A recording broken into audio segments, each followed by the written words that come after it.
내가 거지도 아니고 3만 원 없어서 못 사는 사람이냐? 이렇게 사람을 기만해? 친정 아빠의 분노에 찬 목소리가 수화기 너머로 들려왔을 때 저는 제 귀를 의심했습니다.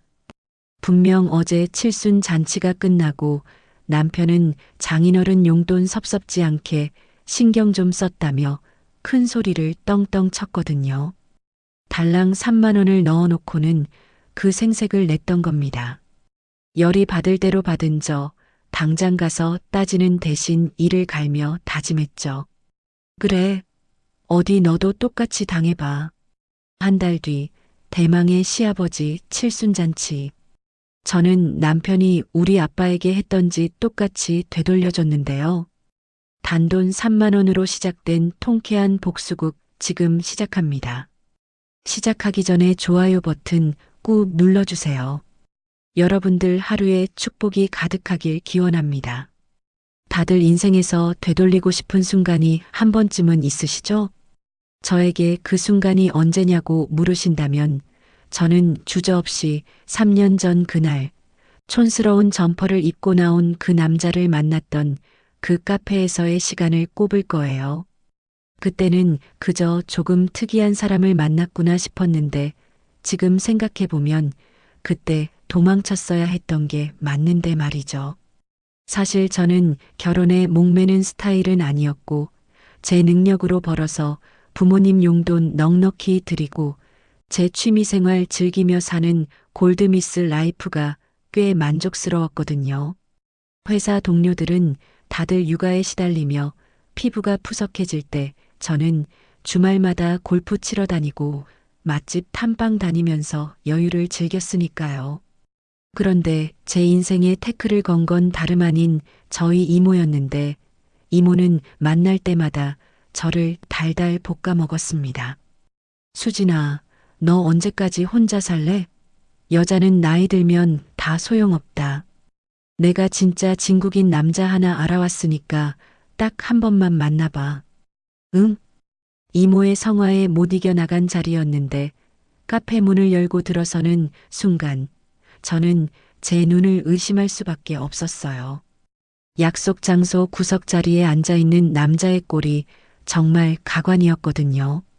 소개팅 자리에 나오면서 어디 공사판에서 막 굴러먹다 온 것 같은 빛바랜 등산 점퍼에 무릎이 툭 튀어나온 청바지를 입고 있는 40대 아저씨가 앉아 있었으니까요. 안녕하세요. 강민석입니다. 수진 씨 되시죠? 앉으세요. 남자는 저를 보자마자 눈이 동그라지더니 입가에 번지는 미소를 감추지 못하고 허둥지둥 자리에서 일어났는데 그 모습이 어찌나 촌스럽고 우스꽝스럽던지 당장이라도 뒤돌아 나가고 싶더라고요. 하지만 주선자인 이모 얼굴을 봐서라도 커피 한 잔은 마시고 가야겠다 싶어 억지로 자리에 앉았는데 이 남자 대화 몇 마디 나눠보니 더 가관이더라고요. 수진 씨, 제 꼴이 좀 우습죠?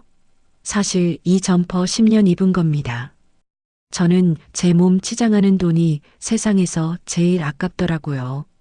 그는 부끄러워하기는커녕 오히려 자랑스럽게 자신의 낡은 옷깃을 만지작거리며 말을 이었는데 그 뻔뻔한 태도에 어이가 없어서 헛웃음이 나올 지경이었죠.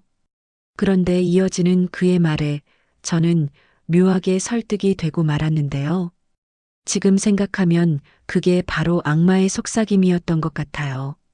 요즘 남자들 겉멋만 들어서 명품 두르고 외제차 끌고 다니면서 허세 부리잖아요. 저는 그런 거 딱 질색입니다. 그 돈 아껴서 부모님 여행 보내드리고 미래의 제 처자식한테 쓰는 게 제 행복입니다. 저는 허세 부리는 놈들이랑은 다릅니다. 그 말을 듣는데 그동안 만났던 허울 좋은 남자들과는 다르다는 생각이 들더라고요. 사실 그전까지 제가 만났던 남자들은 하나같이 자기 치장하기 바쁘고 데이트 비용 계산할 때마다 눈치 보게 만드는 쪼잔한 인간들이 대부분이었거든요. 그런데 이 남자는 비록 겉모습은 초라해도 속은 꽉 찬 알밤 같다는 착각을 하게 만들었으니 이 정도면 연기 대상감 아니겠어요? 그날 이후로 강민석, 제 전 남편은 저에게 정말 지극정성으로 대시를 해왔습니다. 그 방법이 참으로 올드하면서도 한편으로는 듬직해 보였어요. 두 번째 만남에서는 꽃다발 대신 관절약을 사들고 나왔는데 어이가 없으면서도 웃음이 나더라고요. 어머님 무릎 안 좋으시다는 이야기 들었습니다. 이거 드시고 건강하셔야죠. 세상에 어떤 여자가 데이트하면서 관절약을 받고 감동하겠냐고 하시겠지만 저는 그 투박한 진심에 마음이 흔들리고 말았어요. 데이트할 때도 비싼 레스토랑보다는 허름한 기사식당이나 국밥집을 데려가면서 늘 이렇게 말했거든요. 수진 씨, 우리 이런 데서 돈 아껴서 나중에 집 넓은 데로 가요. 저는 수진 씨 고생 안 시키고 손에 물 한 방울 안 묻히게 해줄 자신 있습니다. 그 말이 얼마나 달콤하게 들리던지 저는 그가 짠돌이가 아니라 생활력이 강하고 경제관념이 확실한 남자라고 철석같이 믿어버리고 말았죠. 주변 친구들은 제 남자친구 사진을 보고 다들 기겁을 하며 말렸지만 저는 이미 콩깍지가 제대로 씌어서 아무 말도 들리지 않았어요. 야, 최수진. 너 미쳤어? 저런 아저씨가 뭐가 좋다고 만나? 너 능력 아깝지도 않냐? 친구들의 핀잔에도 저는 오히려 그들을 속물이라고 생각하며 콧방귀를 뀌었는데 그 대가를 이렇게 혹독하게 치를 줄 누가 알았겠어요? 결정적으로 제가 결혼을 결심하게 된 계기는 바로 저희 아빠가 갑작스럽게 쓰러지셨을 때였는데요. 회사에서 일하고 있는데 엄마한테 전화가 와서 아빠가 뇌졸중으로 쓰러지셨다는 소식을 듣고 정말 하늘이 노래진다는 게 이런 기분이구나 싶었어요. 허둥지둥 병원으로 달려갔는데 응급실 앞을 지키고 있는 건 다름 아닌 강민석이었어요. 제가 연락도 안 했는데 엄마한테 소식을 듣고 한달음에 달려왔다는데 땀범벅이 된 와이셔츠를 입고 저를 보며 안심하라는 듯 웃어 보이는데 그 순간 눈물이 왈칵 쏟아지더라고요. 수진 씨, 걱정 마요. 장인어른 제가 모실게요. 수진 씨랑 장모님이 어떻게 성인 남자 간병을 하겠어요. 튼튼한 제가 병실 지키겠습니다. 그는 말만 번지르르하게 하는 게 아니라 정말 행동으로 보여주었는데 저희 아빠가 거동이 불편하셔서 대소변을 받아내야 하는 상황에서도 그는 인상 한번 찌푸리지 않고 묵묵히 그 일을 해냈어요. 아이고, 최서방. 냄새날 텐데 이걸 자니가 왜 해? 간병인 쓰면 되는데. 엄마가 미안해서 어쩔 줄 몰라 하시면 그는 오히려 사람 좋은 웃음을 지으며 손사래를 쳤죠. 장모님, 무슨 섭섭한 말씀을 하세요. 장인어른도 제 아버지입니다. 자식이 부모 수발드는 게 당연한 거지 간병인이 웬 말입니까? 저 이런 거 하나도 안 힘들어요. 그 모습을 보고 병실에 있던 다른 환자 보호자들까지 칭찬을 아끼지 않았으니 저와 저희 부모님은 오죽했겠어요? 아빠는 퇴원하시면서 제 손을 꼭 잡고 말씀하셨죠. 수진아, 저런 사람 없다. 친아들보다 낫다. 너 이 사람 놓치면 평생 후회한다. 아빠 믿고 결혼해라. 평생 공무원으로 깐깐하게 살아오신 아빠가 저렇게까지 말씀하시는데 제가 어떻게 거절할 수 있었겠어요? 저는 불같은 사랑보다는 나랑 우리 가족한테 이 정도로 헌신하는 남자라면 평생 외롭게는 안 하겠지라는 생각에 그리고 나이도 찼으니 늦기 전에 가자는 현실적인 타협으로 결혼을 결심했습니다. 결혼 준비 과정에서도 그는 철저하게 검소한 효자 컨셉을 유지했는데 예물이나 예단 같은 건 다 생략하자고 하면서 이렇게 말했거든요. 수진아, 우리끼리 잘 살면 그만이지 그런 거칠애가 무슨 소용이야? 그 돈 아껴서 양가 부모님 용돈이나 더 챙겨드리자. 저는 그 말이 너무 기특해서 제 돈으로 몰래 시부모님 이불도 해드리고 가전제품도 바꿔드렸죠. 그때 시부모님이 지으시던 묘한 미소를 눈치챘어야 했어요. 그건 고마움의 미소가 아니라 호구 하나 제대로 물었다는 비열한 웃음이었다는 걸 말이에요. 결혼 전에는 간과 쓸개 다 빼줄 것 같더니 식장 들어가는 순간부터 사람이 180도 바뀐다는 말. 저는 그게 그냥 남들이 하는 푸념인 줄만 알았는데 제가 그 주인공이 될 줄은 꿈에도 몰랐어요. 신혼여행에서 돌아오자마자 남편은 마치 거추장스러운 가면을 벗어 던지듯 본색을 드러내기 시작했는데 그 모습이 어찌나 가관이던지 기가 차서 말도 안 나올 지경이었죠. 결혼 전에는 그렇게나 듬직해 보이던 그 검소함이 결혼 후에는 저와 친정을 향한 날카로운 화살이 되어 날아와 박히기 시작했습니다. 제가 계절이 바뀌어 셔츠 한 장이라도 사려고 하면 눈을 부라리며 잔소리를 퍼붓기 일쑤였어요. 여보, 옷장에 옷이 넘쳐나는데 또 사? 그 돈 아껴서 저축해야지. 우리 엄마는 평생 옷 한 벌 제대로 안 사 입고 나 키우셨어. 그놈의 우리 엄마 타령은 귀에 딱지가 앉을 정도로 들어서 노이로제가 걸릴 지경이었는데 정작 본인은 시댁에 갈 때면 양손 무겁게 한우 세트니 홍삼이니 바리바리 싸들고 가면서 친정에 갈 때는 귤 한 박스가 전부였죠. 장모님은 과일 좋아하시잖아. 그리고 이건 그냥 귤이 아니라 제주도 천혜향이야. 당신은 매사에 왜 그렇게 불만이 많아? 좀 긍정적으로 살아라. 친정 엄마가 귤 좋아하신다는 핑계를 대며 교묘하게 돈을 아끼려는 그 속 뻔히 보이는데도 저를 예민한 사람 취급하며 가스라이팅을 해대는 통에 저는 억울해서 잠도 못 잘 지경이었어요. 명절 때는 또 어떻고요? 첫 명절이라 긴장된 마음으로 시댁에 갔는데 도착하자마자 시어머니도 아닌 남편이 앞치마를 툭 던져주며 이렇게 말하더라고요.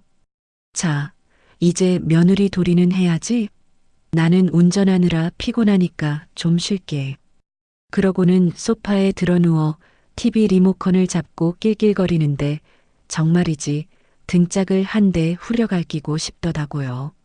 저는 주방 구석에 쭈그리고 앉아 전 부치느라 허리 한번 제대로 못 펴고 있는데 남편이라는 작자는 시누이랑 희희낙낙하며 제가 깎아다 바친 과일을 넙죽넙죽 받아먹고 있었으니까요. 더 기가 막힌 건 처가에 갈 때의 태도였어요. 시댁에서는 그렇게 하하호호 떠들며 늦게까지 눌러앉아 있으려고 하더니 처가 갈 시간이 되자 갑자기 온몸을 비틀며 꾀병을 부리기 시작하는 거예요. 아, 배도 아프고 차 막힐 시간인데 지금 가면 도로 위에서 시간 다 버리겠다. 좀 이따가 출발하자. 결국 늦장 부리다 밤늦게 출발해서는 친정에 도착하자마자 장모님이 사위 온다고 차려주신 진수성찬을 받기도 전에 안방으로 쏙 들어가 버리더라고요. 아이고, 장모님. 죄송합니다. 제가 운전하느라 너무 피곤해서 눈이 자꾸 감기네요. 먼저 좀 눕겠습니다. 친정 식구들과 대화 한마디 섞기 싫다는 그 노골적인 태도에 아빠는 씁쓸한 표정으로 술잔만 기울이시고 엄마는 안절부절 못하며 안방 문만 쳐다보시는데 그 모습을 보는 제 속은 까맣게 타들어갔어요. 그때 깨달았죠. 이 남자는 효자가 아니라 철저하게 계산적인 놈이라는 거요. 자기 부모한테는 껌뻑 죽으면서 처가 식구들은 남보다 못하게 대하는 꼴을 보니 소름이 돋더라고요. 나이 40 넘도록 왜 멀쩡한 여자가 없었는지 이제 알 것 같았어요. 여자들이 바보가 아니니까 다 도망갔던 거였죠. 효자 코스프레 안 했으면 평생 혼자 늙어 죽었을 찌질한 인간인데 여자를 안 만났던 게 아니라 돈 아끼고 못생겨서 그리고 저런 비열한 신보 때문에 연애 한 번 못 해본 거였어요. 그런 줄도 모르고 진국이라며 속아 넘어간 제 눈을 찌르고 싶었습니다. 그런데 진짜 사건은 시어머니 환갑 때 터졌어요. 우연히 남편의 카드 명세서를 보게 되었는데 여행사 결제 내역과 백화점 상품권 구매 내역이 찍혀 있는 거예요. 금액도 무려 100만 원이 넘는 큰 돈이었죠. 이게 뭐야? 어머님 환갑 용돈 30만 원 드리기로 했잖아. 그리고 여행은 또 언제 보내드린 거야? 제가 따져 묻자 남편은 당황한 기색이 역력하더니 이내 뻔뻔하게 나오더라고요. 아, 그거 엄마가 환갑인데 그 정도는 해드려야지. 당신한테 말하면 또 돈 아깝다고 난리 칠까봐 내가 알아서 했어. 아들이 능력 있어서 효도하겠다는데 그게 뭐 잘못됐냐? 기가 막혀서 말이 안 나오더라고요. 제 옷 한 벌 사는 건 낭비라며 펄펄 뛰던 인간이 자기 엄마한테는 상의도 없이 100만 원을 펑펑 쓰다니. 그때 다짐했죠. 그래, 우리 아빠 칠순 때 어떻게 하는지 두고 보자. 똑같이 안 하기만 해봐라. 속으로 이를 갈며 복수의 칼날을 갈고 있었는데 드디어 친정 아빠의 칠순이 다가왔어요. 그런데 남편 놈 분위기가 심상치 않더라고요. 며칠 전부터 갑자기 앓는 소리를 해대기 시작했거든요. 아, 요즘 주식이 폭락해서 큰일이네. 원금도 못 건지게 생겼어. 회사 사정도 어렵고 보너스도 안 나온다는데 어떡하지? 저녁 밥상머리에서 한숨을 푹푹 쉬며 밑밥을 까는 꼴이 딱 봐도 돈 없다는 핑계를 대려는 수작이었어요. 시어머니 칠순 때는 대출이라도 받을 기세더니 장인어른 칠순 다가오니까 갑자기 가난뱅이 코스프레를 하는 그 뻔히 보이는 속내에 헛웃음이 나오더라고요. 대망의 칠순잔치 당일 남편의 행동은 정말이지 최악이었어요. 친척들도 모인 자리라 비싼 한정식집을 예약했는데 식사 내내 시계만 쳐다보며 하품을 쩍쩍 해대는 거예요. 여보, 좀 웃어. 아빠 보시잖아. 제가 옆구리를 쿡 찌르며 눈치를 줘도 들은 척도 안 하고 핸드폰만 만지작거리며 지루하다는 티를 팍팍 냈습니다. 심지어 친척 어른이 덕담 한마디 건네도 건성으로 대답하며 차가 막힐 텐데 빨리 일어나야 하지 않나요? 라며 눈치를 주는 통에 잔치 분위기가 순식간에 싸해졌죠. 아빠는 사위 눈치 보느라 밥이 코로 들어가는지 입으로 들어가는지 모르는 표정이셨고 저는 창피해서 얼굴을 들 수가 없었네요. 그렇게 불편한 식사가 끝나갈 무렵 남편이 양복 안주머니에서 꽤 두툼해 보이는 흰 봉투 하나를 꺼내더라고요. 순간 그래도 양심은 있나 보네 하는 기대감이 살짝 들었어요. 봉투 두께가 제법 되었거든요. 남편은 봉투를 두 손으로 공손히 아빠에게 건네며 세상에서 제일 착한 사위인 마냥 말을 꺼냈습니다. 장인어른, 칠순 진심으로 축하드립니다. 약소하지만 제 마음입니다. 제가 요즘 사정이 좀 어려워서 많이는 못 넣었습니다만 정성을 다해 준비했습니다. 댁에 가셔서 확인해 주세요. 그 말을 듣는데 묘하게 쎄한 기분이 들었어요. 보통은 그 자리에서 얼마 안 됩니다 하며 겸손을 떨거나 맛있는 거 사드세요라고 할 텐데 굳이 댁에 가서 확인해 달라고 강조하는 게 뭔가 찜찜하더라고요. 하지만 아빠는 사위가 주는 용돈이라고 마냥 좋아하시며 봉투를 챙기셨고 고맙네 최서방. 마음 써줘서 고마워라며 연신 웃으셨어요. 그 모습을 보며 저도 모르게 안도의 한숨을 내쉬었죠. 그래, 그래도 100만 원은 아니더라도 기본은 했겠지. 시어머니한테 쓴 돈이 있는데 양심이 있으면 50만 원이라도 넣었겠지 싶었거든요.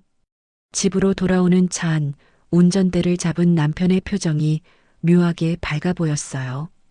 마치 큰 숙제를 끝낸 초등학생처럼 홀가분해 보이기도 하고 입가에 비열한 미소가 스쳐 지나가는 것 같기도 했죠. 궁금함을 참지 못한 제가 슬쩍 물었습니다. 당신 아까 봉투에 얼마나 넣었어? 두께 보니까 꽤 되던데? 그러자 남편의 얼굴이 순식간에 굳어지더니 정색을 하며 소리를 지르더라고요. 아, 섭섭지 않게 넣었어. 사람을 왜 이렇게 못 믿냐? 내가 알아서 했다니까. 운전하는데 자꾸 말 시키지 마. 버럭 화를 내며 대화를 차단해버리는 그 과민 반응에 제 의심은 확신으로 바뀌어 갔어요. 뭔가 있다. 분명히 뭔가 캥기는 게 있으니까 저렇게 과민 반응을 보이는 거다. 하지만 이미 아빠 손에 봉투는 넘어갔고 지금 당장 확인할 방법이 없으니 답답해서 미칠 지경이었어요. 집에 도착해서도 남편은 제 눈을 피하며 씻지도 않고 바로 이불 속으로 쏙 들어가 버리더라고요. 나 피곤해서 먼저 잘게. 깨우지 마. 그렇게 등을 돌리고 누워 5분도 안 돼서 드르렁드르렁 코를 골기 시작하는데 그 소리가 어찌나 얄밉던지요. 저는 잠이 오지 않아 거실을 서성거리며 아빠한테 전화를 걸까 말까 수십 번을 망설였어요. 지금 전화해서 아빠, 봉투 얼마 들어있어? 라고 묻는 것도 너무 속물 같고 혹시라도 적은 돈이 들어있으면 아빠가 실망하실까봐 겁이 나기도 했죠. 설마. 아니야. 그래도 명색이 사위인데. 두께도 꽤 됐잖아. 10,000원짜리로 채웠어도 30만 원은 넘겠지. 스스로를 위로하며 불안한 마음을 다독였지만 찜찜함은 가시지 않았어요. 남편이 봉투를 건넬 때 그 묘한 눈빛, 그리고 차 안에서 화를 내던 그 모습이 자꾸만 머릿속을 맴돌았거든요. 불안감에 뜬 눈으로 밤을 지새운 탓인지 몸이 천근만근 무거웠지만 정신만큼은 어느 때보다 또렷했어요. 그래, 오늘은 좀 참자. 어제 칠순잔치도 무사히 끝났고 봉투도 드렸으니까 별일 없겠지. 스스로를 다독이며 거실로 나와 물 한 잔을 마시고 있는데 식탁 위에 놓인 제 핸드폰이 요란하게 울리기 시작하더라고요. 이른 아침 평소 전화도 잘 안 하시는 친정 아빠의 이름이 액정에 뜨는 순간 제 심장이 쿵 하고 내려앉았습니다. 아빠, 이 시간에 무슨 일이지? 혹시 어디 편찮으신가? 불길한 예감에 손이 떨려오는데 심호흡을 한번 크게 하고 전화를 받았어요. 여보세요? 아빠, 무슨 일 있으세요? 그런데 수화기 너머로 들려오는 아빠의 목소리는 제가 상상했던 것과는 전혀 달랐어요. 평소 점잖고 무뚝뚝하시던 아빠가 다급하고 분노에 가득 찬 목소리로 소리를 지르시는 거예요. 야, 최서방 제정신이냐? 지금 이게 뭐 하는 짓이야? 내가 거지도 아니고 3만 원을 줘? 순간 제 귀를 의심했어요. 3만 원이라니 30만 원을 잘못 말하신 건 아닐까? 아니, 30만 원도 적은 돈이긴 하지만 3만 원이라니 말이 안 되잖아요. 아빠, 진정하시고 천천히 말씀해 보세요. 3만 원이라니요? 봉투도 두툼하던데요? 제가 되묻자 아빠는 기가 막혀서 말도 안 나온다는 듯 허탈한 웃음소리를 내시더니 이내 억울함에 목이 메어 말씀하시더라고요. 그래, 봉투는 두툼하더구나. 내가 방금 열어봤는데 10,000원짜리 달랑 3장 들어있더라. 요즘 애들 용돈도 5만 원은 주는 세상에 사위가 장인을 거지동량 취급해도 유분수지. 이게 말이 되냐? 아빠의 말씀을 듣는데 눈앞이 캄캄해지고 다리가 풀려서 그 자리에 주저앉고 말았어요. 3만 원이라니. 두툼한 봉투를 보며 안도했던 게 떠올라 얼굴이 화끈거려 미칠 지경이었죠. 그 두툼함은 다 뭐였을까요?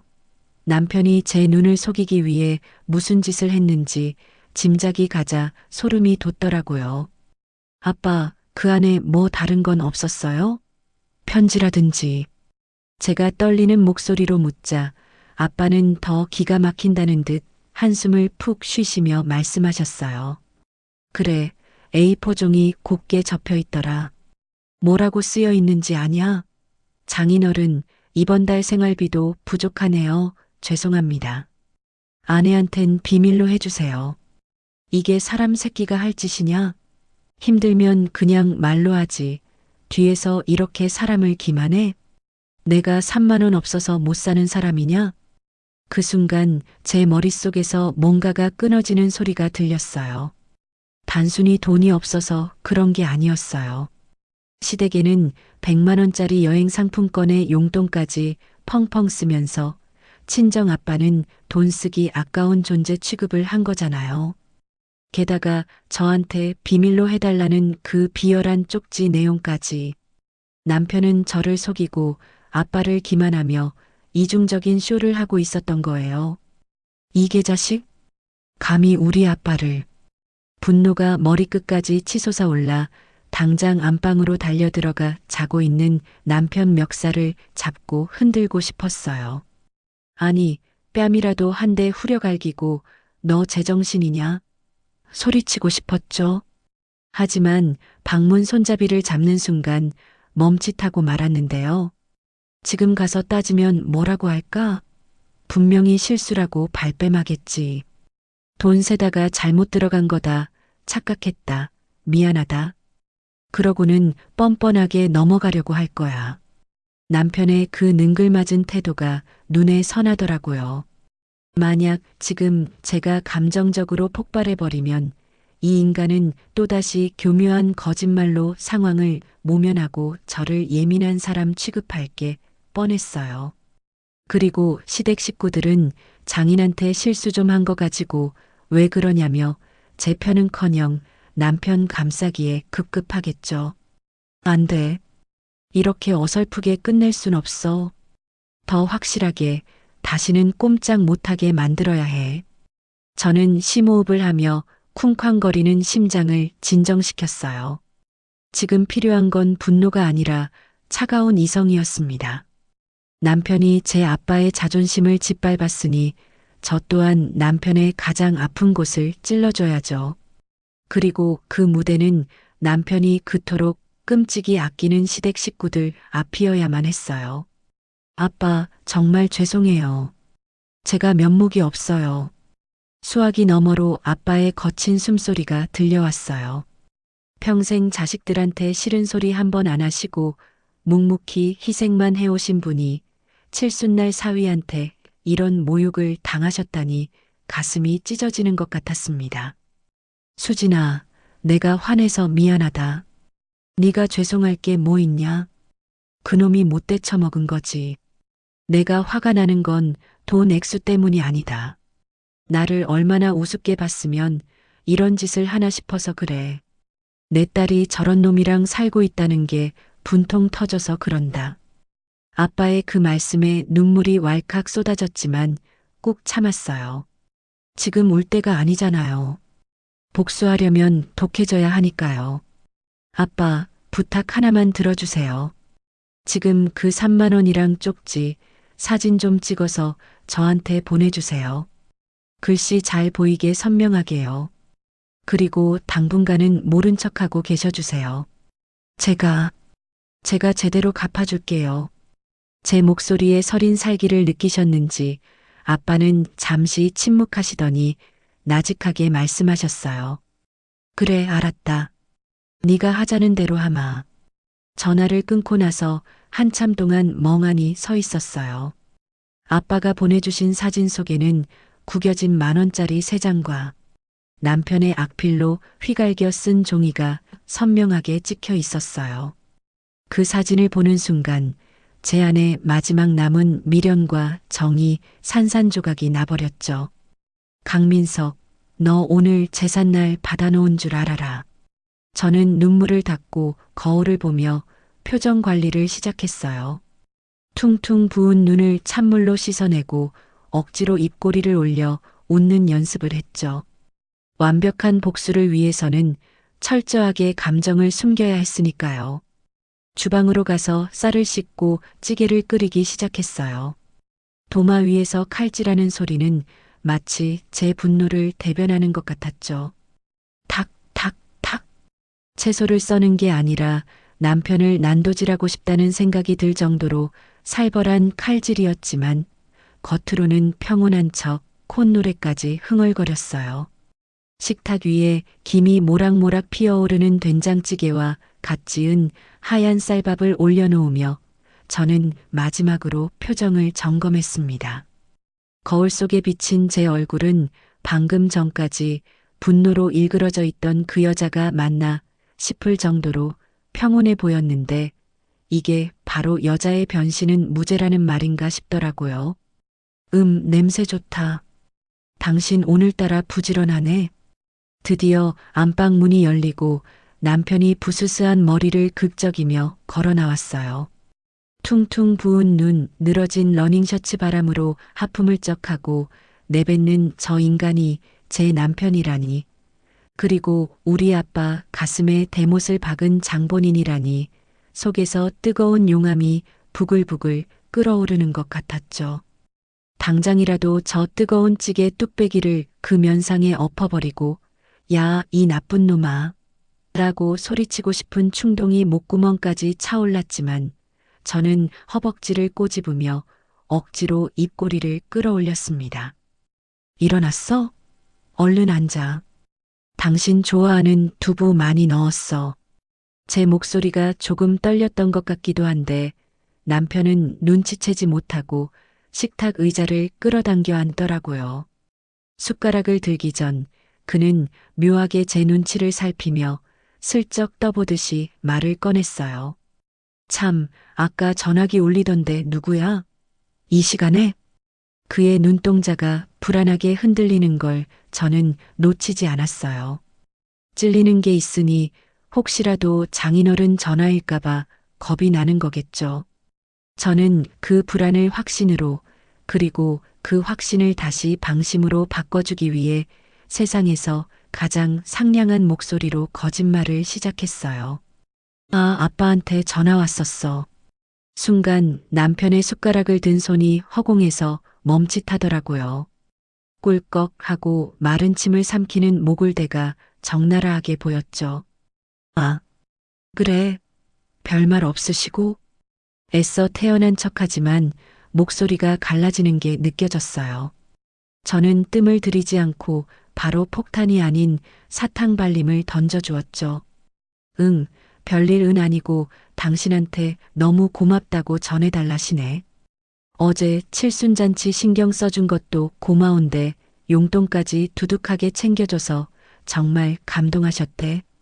사위가 최고라면서 입이 마르도록 칭찬하시던데 그 말을 듣는 순간 남편의 얼굴에서 긴장감이 눈 녹듯 사라지고 그 자리에 역겨울 정도의 안도감과 오만함이 차오르는 걸 똑똑히 목격했어요.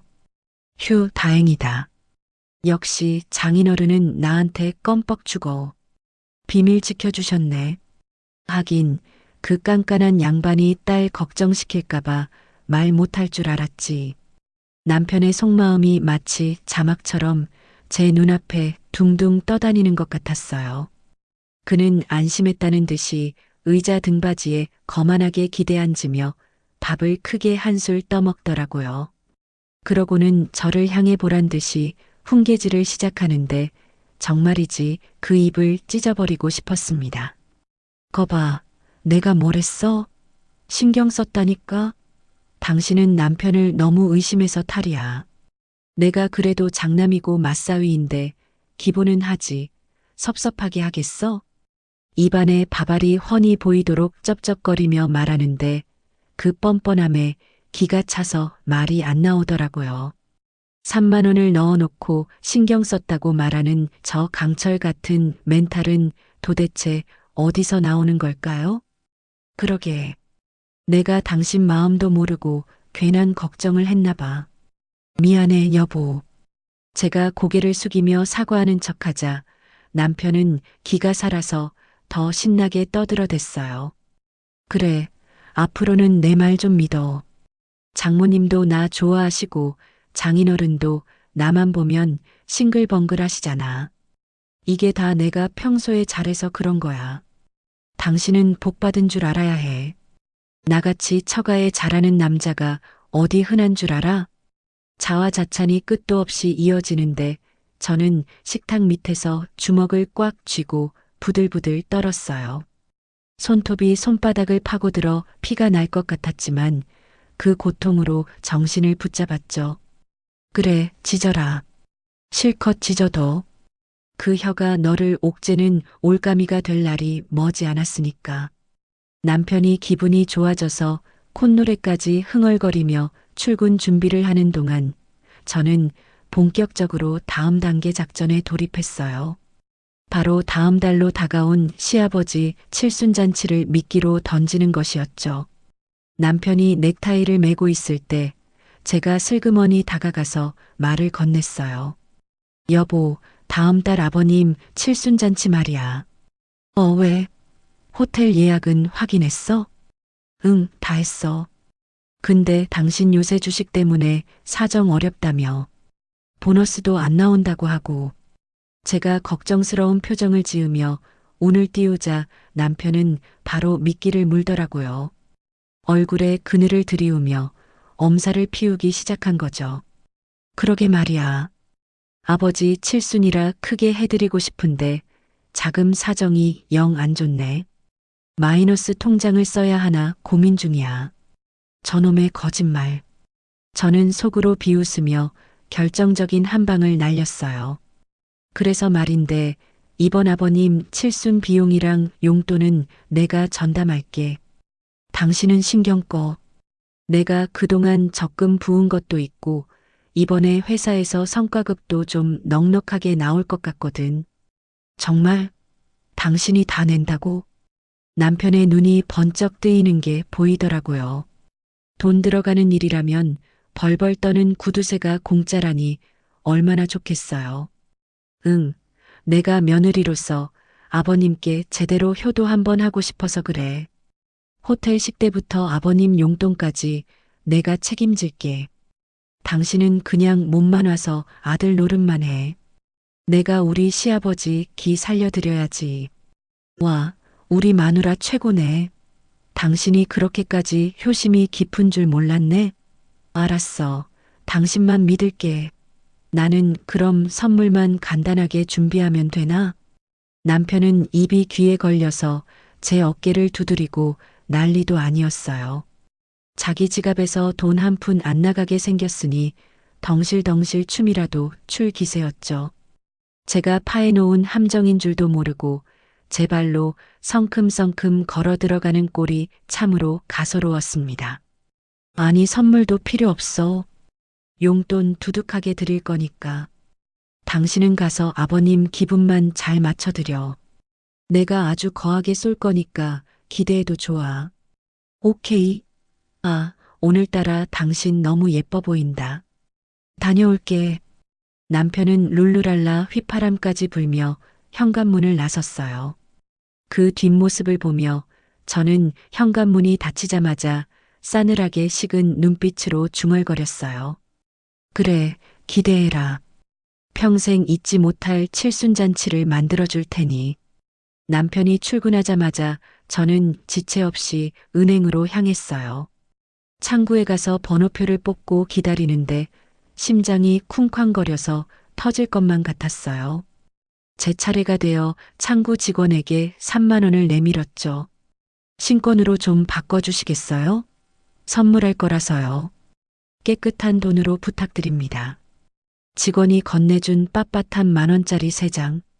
손끝에 닿는 그 날카로운 종이의 감촉이 마치 칼날처럼 느껴졌어요. 남편이 우리 아빠한테 줬던 그 꼬깃꼬깃한 돈과는 비교도 안 되는 아주 깨끗하고 날카로운 이 돈으로 남편의 자존심을 베어버릴 생각하니 전율이 일더라고요. 집으로 돌아오는 길에 문구점에 들러 가장 고급스러운 한지 봉투를 샀어요. 겉보기에는 아주 품격 있고 예의 바른 봉투였죠. 집에 도착하자마자 저는 식탁에 앉아 경건한 마음으로 준비물을 펼쳐 놓았습니다. 빳빳한 신권 3만 원, 고급 봉투, 그리고 검은색 볼펜. 이제 가장 중요한 작업이 남았어요. 바로 그 쪽지를 만드는 일이었죠. 아빠가 보내주신 사진 속 남편의 쪽지를 핸드폰 화면에 띄워놓고 종이 위에 옮겨 적기 시작했어요. 남편의 지렁이 같은 악필을 흉내내지는 않았어요. 제 단정한 글씨체로 또박또박 토씨 하나 틀리지 않고 베껴 적어 내려갔죠. 장인어른, 이번 달 생활비도 부족하네요. 죄송합니다. 아내한텐 비밀로 해주세요. 장인어른이라는 단어와 아내를 바꿀까 잠시 고민했지만 아니요. 그러면 재미가 없죠. 남편이 쓴 그 문장 그대로, 그 찌질한 변명 그대로 돌려주는 게 진정한 미러링 아니겠어요? 저는 주어를 바꾸지 않고 남편이 쓴 원문 그대로를 적었어요. 이 쪽지를 읽는 순간 시아버지와 시댁 식구들이 느낄 황당함과 충격을 상상하니 웃음이 피식 새어 나오더라고요. 쪽지를 다 쓰고 나니 손이 덜덜 떨려왔어요. 이건 단순한 쪽지가 아니라 남편을 사회적으로 매장시킬 판결문이나 다름없었으니까요. 저는 쪽지를 곱게 접어 빳빳한 10,000원짜리 3장과 함께 봉투에 넣었어요. 봉투 입구를 풀로 단단히 봉하고 나니 겉보기에는 여느 두툼한 축의금 봉투와 다를 바가 없었어요. 하지만 이 얇은 봉투 하나가 불러올 파장은 핵폭탄급일 거라는 걸 저만 알고 있었죠. 저는 봉투를 제 가방 가장 깊숙한 곳, 비밀 주머니에 고이 모셔두었어요. 그리고 핸드폰을 들어 시어머니에게 전화를 걸었죠. 어머님, 저 수진이에요. 그래. 무슨 일이냐? 아침부터. 시어머니의 목소리는 여전히 퉁명스러웠지만 저는 아랑곳하지 않고 목소리 톤을 한껏 높였습니다. 다음 달 아버님 칠순잔치 때문에 전화드렸어요. 제가 호텔 예약도 다 마쳤고요. 이번에는 제가 특별히 신경 써서 준비하고 있으니까 기대 많이 하셔도 좋아요. 그리고 아버님 용돈도 제가 섭섭지 않게 준비했으니까 놀라지 마세요. 그래, 네가 웬일로 돈을 다 쓴다니? 민석이 힘들다고 네가 나서는 거냐? 기특하네. 그래, 얼마나 준비했는지 기대하마. 섭섭지 않게 기대하마. 이 단어들이 오고 가는 대화 속에서 저는 희열을 느꼈어요. 기대가 크면 실망도 큰 법. 아니, 실망을 넘어선 충격과 공포가 기다리고 있다는 걸 저들은 꿈에도 모르겠죠. 시어머니는 동네방네 자랑하고 다니실 거예요. 며느리가 이번에 크게 한턱 쏜다고 용돈도 두둑이 준다고요. 그 소문이 퍼지면 퍼질수록 남편이 당할 망신살은 배가 될 테니 저는 그저 묵묵히 부채질만 하면 되는 거였죠. 전화를 끊고 나서 저는 소파에 깊숙이 몸을 파묻었어요. 이제 모든 시나리오는 완성되었고 배우들은 각자의 위치에서 큐사인을 기다리고 있는 셈이었어요. 남편은 공짜 칠순잔치에 신나서 날뛰고 있고 시댁 식구들은 며느리의 지갑이 열리기만을 기다리며 입맛을 다시고 있고요. 그날 저녁 퇴근하고 돌아온 남편은 여전히 기분이 좋은지 흥얼거리며 제 어깨를 주물러 주기까지 했어요. 여보, 오늘 고생했지? 내가 설거지는 할게. 당신은 쉬어. 다음 달에 큰돈 쓰는데 내가 이 정도는 해야지. 평소에는 손 하나 까딱 안 하던 인간이 돈 앞에서는 저렇게 비굴해질 수 있다는 게 새삼 놀라웠어요. 그릇 달그락거리는 소리를 자장가 삼아 저는 눈을 감고 상상했어요. 다음 달 화려한 호텔룸, 맛있는 음식, 친척들의 박수 소리, 그리고 그 한가운데서 창백하게 질려갈 남편의 얼굴을요. 폭풍 전야의 고요함은 생각보다 달콤했어요. 하지만 그 고요함 뒤에 몰아칠 비바람은 그 누구도 상상하지 못할 만큼 거세고 차가울 거예요. 그리고 저는 그 폭풍의 한가운데서 가장 환하게 웃을 준비가 되어 있었어요. 드디어 결전의 날이 밝았습니다. 이 날을 위해 제가 얼마나 칼을 갈고 닦았는지 하늘도 아는지 날씨마저 화창하더라고요. 남편은 아침부터 들떠서 콧노래를 흥얼거리고 거울 앞에서 넥타이를 이리 맸다 저리 맸다 하며 패션쇼를 벌이는데 그 꼴을 보고 있자니 헛웃음이 나올 지경이었어요. 여보, 오늘 내가 주인공도 아닌데 왜 이렇게 떨리지? 아버지가 좋아하실 생각하니까 벌써부터 설레네. 당신 봉투는 잘 챙겼지?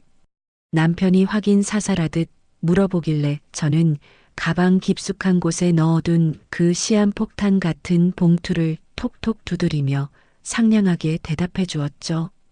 그럼 아주 잘 챙겼지. 당신은 걱정 말고 운전이나 잘해. 오늘 아버님 입이 귀에 걸리게 해드릴 테니까. 예약한 호텔 뷔페에 도착하니 시댁 식구들과 친척들이 이미 도착해서 왁자지껄하게 떠들고 있었는데 분위기가 아주 잔칫집 그 자체였어요. 평소에는 돈 아깝다고 궁상 떨던 시어머니도 오늘은 제가 쏜다는 말에 신이 나셨는지 화려한 한복까지 차려입고 입구에서부터 손님들을 맞이하며 생색을 내고 계시더라고요. 아이고, 우리 며느리가 이번에 크게 한턱 쏜다고 해서 내가 말리느라 혼났지 뭐야. 그래도 며느리 하나는 잘 들였어. 능력 있고 싹싹하고. 친척들 앞에서 제 자랑을 늘어놓는데 그게 칭찬이 아니라 마치 물주 하나 잘 잡았다는 듯한 뉘앙스라 듣는 내내 속이 메스꺼웠지만 저는 우아한 미소를 잃지 않고 고개를 숙여 인사했어요. 오늘의 주인공인 시아버지는 상석에 앉아 거만하게 뒷짐을 지고 계셨는데 저를 보자마자 눈빛이 번쩍이는 게 노골적으로 돈 봉투를 기대하는 눈치였죠. 오냐 왔냐? 길 막히는데 고생했다. 네가 이번에 신경 좀 썼다며? 허허, 며느리 덕분에 호강하네. 시아버지가 껄껄 웃으며 덕담을 던지자 옆에 있던 남편이 기다렸다는 듯 끼어들어 어깨를 으쓱거리며 거들더라고요. 아버지, 수진이가 이번에 진짜 무리 좀 했어요. 제가 하지 말라고 했는데도 아버님 칠순인데 며느리 도리는 해야 한다면서 얼마나 고집을 피우던지. 저런 며느리 세상에 없어요. 마치 자기가 교육이라도 잘 시키냥 으스대는 꼴을 보니 정말이지 뷔페 음식으로 저 입을 틀어막고 싶었지만 꾹 참았어요. 아직은 때가 아니니까요. 식사가 시작되고 값비싼 요리들이 테이블 가득 채워지자 시댁 식구들의 탐욕스러운 먹방이 시작되었습니다. 평소 못 먹고 죽은 귀신이 붙은 사람들처럼 접시를 산처럼 쌓아놓고 먹더라고요. 어머, 새언니. 여기 호텔 뷔페라 그런지 퀄리티가 다르네. 오빠 엄마 칠순도 여기서 하자. 신우이가 입가에 소스를 잔뜩 묻힌 채 뻔뻔하게 말하자 남편은 호탕하게 웃으며 그래, 네 새언니가 능력되잖냐 하며 맞장구를 치는데 아주 남매가 쌍으로 저를 호구 취급하는 게 가관이었어요. 저는 그 역겨운 광경을 지켜보며 속이 타들어가는 것 같으면서도 한편으로는 묘한 희열이 느껴지더라고요. 많이들 먹어둬라. 이따가 체할지도 모르니까. 식사가 어느 정도 마무리되고 드디어 하이라이트 시간이 다가왔어요. 친척 어른 중 한 분이 자, 밥도 잘 먹었으니 이제 며느리 절도 받고 용돈 증정식도 해야지 하며 분위기를 띄우자 좌중의 시선이 저에게 쏠렸어요. 남편이 제 옆구리를 쿡 찌르며 얼른 나가보라는 신호를 보내더라고요. 저는 심호흡을 한번 크게 하고 자리에서 일어나 가방에서 준비한 그 봉투를 꺼냈습니다. 고급 한지로 만든 봉투라 겉보기에는 아주 품격 있고 두툼해 보였기에 사람들은 다들 와, 봉투 두께 좀 봐. 역시 며느리가 통이 크네 하며 수군거리기 시작했죠. 저는 두 손으로 봉투를 공손히 받쳐들고 시아버지 앞으로 걸어 나갔어요. 제 발걸음은 마치 사형대로 올라가는 집행관의 발걸음처럼 비장했습니다. 시아버지 앞에 서서 정중하게 고개를 숙이고 봉투를 내밀며 준비한 멘트를 날렸어요. 아버님, 칠순 진심으로 축하드려요. 그동안 부족한 며느리 예뻐해 주셔서 감사합니다. 만수무강하시고 건강하세요. 제 작은 정성입니다. 최대한 가증스럽고 상냥한 목소리로 말하며 봉투를 건네자 시아버지는 입이 귀에 걸려 광대뼈가 승천할 기세로 봉투를 낚아채듯 받으시더라고요. 허허, 그래. 고맙다. 우리 며느리밖에 없네. 어디 한번 볼까? 보통은 체면치레로 나중에 확인하거나 주머니에 넣을 법도 한데 시아버지는 돈 욕심이 많으신 분이라 그 자리에서 바로 봉투를 뜯어보시더라고요. 친척들도 얼마나 들었나 구경이나 하자며 목을 빼고 쳐다보고 있었고 남편은 흐뭇한 표정으로 팔짱을 끼고 저를 바라보고 있었죠. 자, 이제 쇼타임이다. 시아버지가 봉투 입구를 거칠게 뜯어내고 내용물을 확인하기 위해 봉투를 거꾸로 드는 순간 제 심장 박동 소리가 귓가에 쿵쿵 울려 퍼졌어요. 초록색 배춧잎, 10,000원짜리 지폐 달랑 3장이 힘없이 허공을 가르며 식탁 위로 툭, 툭, 툭 떨어졌죠. 순간 왁자지껄하던 잔칫집에 찬물을 끼얹은 듯 정적이 흘렀어요. 정말 거짓말처럼 모든 소리가 멈추고 째깍거리는 시계 소리만 들리는 것 같았는데 그 3초간의 정적은 제가 평생 잊지 못할 명장면이었죠. 시아버지는 식탁 위에 떨어진 10,000원짜리 3장을 멍하니 내려다보며 상황 파악이 안 되시는지 눈만 깜빡거리셨고 옆에 앉아 계시던 시어머니는 들고 있던 숟가락을 쨍그랑하고 떨어뜨리며 입을 떡 벌리셨어요. 친척들도 저게 뭐야? 30,000원이야? 하며 웅성거리기 시작했고요. 가장 볼만했던 건 남편의 표정이었어요. 흐뭇하게 웃고 있던 입꼬리가 경련을 일으키며 굳어지더니 순식간에 얼굴이 시뻘겋게 달아오르는데 마치 터지기 직전의 풍선 같더라고요. 야, 너 지금 뭐 하는 짓이야? 남편이 자리를 박차고 일어나며 고래고래 소리를 지르는데 그 목소리가 삑사리가 날 정도로 하이톤이었어요. 그는 성큼성큼 다가와 식탁 위에 떨어진 30,000원을 집어들고 제 얼굴에 들이밀며 삿대질을 해댔어요. 너 미쳤어? 돌았어?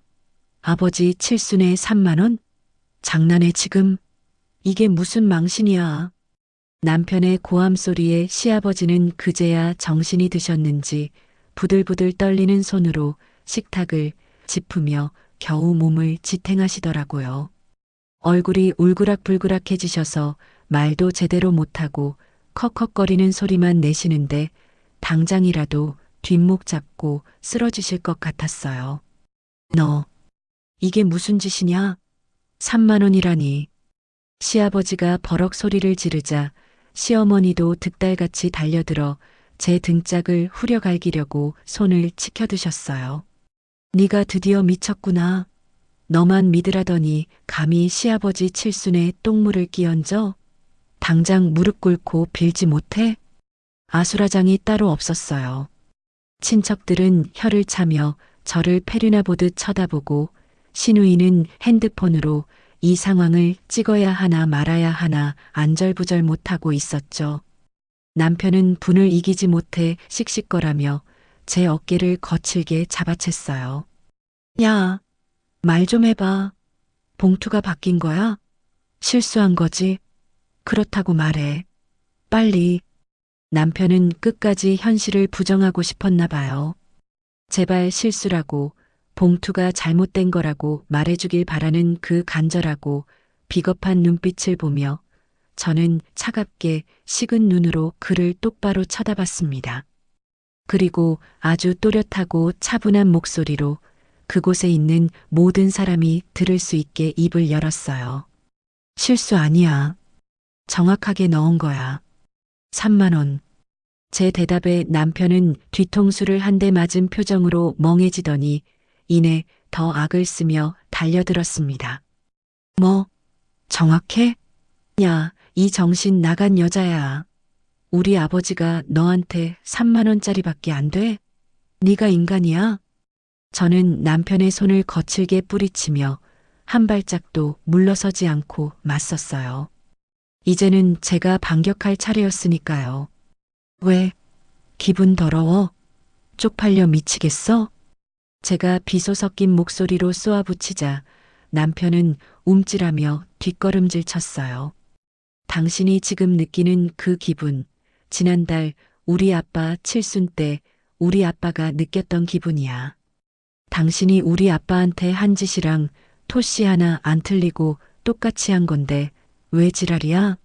내가 뭐 잘못했어? 제 입에서 나온 폭탄 발언에 좌중이 술렁거리기 시작했어요. 지난달 칠순? 사돈한테 뭘 어쨌길래? 하는 소리가 여기저기서 터져 나왔죠. 시아버지는 무슨 소리냐는 듯 눈을 동그랗게 뜨고 남편을 쳐다보셨고 남편은 사색이 되어 식은땀을 줄줄 흘리기 시작했어요. 순식간에 얼음장처럼 차가워진 분위기 속에서 남편은 핏발선 눈으로 저를 노려보며 씩씩거렸지만 이미 주도권은 제 손에 있었어요. 제가 던진 3만 원 봉투는 단순한 돈이 아니라 그동안 제가 당했던 수모와 우리 아빠가 당한 모욕을 되갚아주는 선전포고였으니까요. 내가 장인어른한테 3만 원을 보냈다고? 너 미쳤어? 내가 장인어른한테 3만 원을 보냈다고? 거짓말하지 마. 어디서 말도 안 되는 소리를 짓거려. 남편은 끝까지 오리발을 내밀며 고래고래 소리를 질렀어요. 친척들이 다 보는 앞에서 자기 체면이 구겨지는 게 죽기보다 싫었겠죠. 시아버지도 옆에서 거들며 지팡이로 바닥을 탕탕 내리치셨어요. 그래, 내 아들이 아무리 돈을 아낀다고 해도 사돈한테 그런 짓을 할 놈이 아니다. 어디서 시댁 식구들 망신 주려고 작정을 했구나. 너 당장 사과하고 무릎 꿇어. 시어머니는 아예 바닥에 대자로 드러누워 아이고 며느리 잘못 들여서 집안 꼴 잘 돌아간다며 악을 쓰기 시작했고요. 이 난리통 속에서도 저는 눈 하나 깜짝하지 않고 팔짱을 낀 채 그들을 비웃듯 내려다보았어요. 거짓말, 말도 안 되는 소리. 정말 뻔뻔함이 하늘을 찌르네. 당신 기억상실증이라도 걸렸어? 지난달 우리 아빠 칠순 때 차 안에서 내가 봉투 얼마 넣었냐고 물어봤을 때 당신이 뭐라 그랬어? 섭섭지 않게 넣었다고 했지? 그 섭섭지 않은 금액이 3만 원이었어? 제가 또박또박 따지자 남편의 동공이 지진 난 것처럼 흔들리기 시작했어요. 하지만 여기서 멈출 죄가 아니었죠. 그리고 쪽지까지 써서 넣었잖아. 장인어른, 이번 달 생활비도 부족하네요. 죄송합니다. 아내한텐 비밀로 해주세요. 기억 안 나? 당신 손으로 쓴 거잖아. 남편은 입술을 파르르 떨며 아무 말도 못하고 식은땀만 줄줄 흘리고 있었어요. 시댁 식구들은 그제야 사태의 심각성을 파악했는지 입을 다물지 못하고 서로 눈치만 살피더라고요. 설마 진짜 3만 원을 보낸 거야? 아니, 그래도 사돈 칠순인데. 에이, 설마. 자, 다들 주목해 주세요. 제 남편이 얼마나 훌륭한 사위인지, 그리고 얼마나 완벽한 거짓말쟁이인지 보여드릴게요. 저는 핸드폰을 꺼내 갤러리에 저장된 사진을 띄웠어요. 아빠가 보내주신 그 사진, 구겨진 3만 원과 남편의 악필 쪽지가 적나라하게 찍힌 그 사진을 식탁 위에 올려놓고 손가락으로 화면을 확대해서 모두에게 보여주었어요. 보이시죠? 이게 제 남편이 우리 아빠한테 보낸 칠순 선물입니다. 10,000원짜리 3장, 그리고 이 쪽지. 친척들이 우르르 몰려들어 핸드폰 화면을 들여다보더니 경악을 금치 못하더라고요. 어머 세상에. 진짜 3만 원이네. 이 글씨체 민석이 글씨체 맞네. 지렁이 기어가는 거 보니까 딱이네. 아이고 세상에. 사돈한테 비밀로 해달라니. 이게 사람이야? 여기저기서 탄식과 비난이 쏟아져 나오자 시아버지는 믿을 수 없다는 듯 핸드폰을 뺏어들고 화면을 뚫어져라 쳐다보셨어요. 그리고 쪽지에 적힌 내용을 읽으시더니 손을 부들부들 떨며 남편을 향해 고개를 돌리셨죠. 너, 이놈아, 이게 사실이냐? 네가 정말 사돈한테 이런 짓을 했어? 남편은 고개를 푹 숙인 채 아무 말도 못하고 바닥만 내려다보고 있었어요. 그 모습은 영락없는 죄인의 꼴이었죠. 저는 쐐기를 받기 위해 시아버지가 들고 계신 핸드폰을 낚아채며 마지막 한 방을 날렸어요. 아빠가 칠순 다음 날 아침에 전화와서 그러시더라고요. 최서방 제정신이냐? 내가 거지도 아니고 3만 원을 주냐? 고, 평생 화 한 번 안 내시던 분이 얼마나 자존심이 상하셨으면 저한테 소리를 지르셨겠어요? 아버님, 입장 바꿔 생각해 보세요. 만약 사위가 아버님 칠순에 3만 원 보내면서 비밀로 해주세요라고 쪽지 썼으면 기분이 어떠셨겠어요?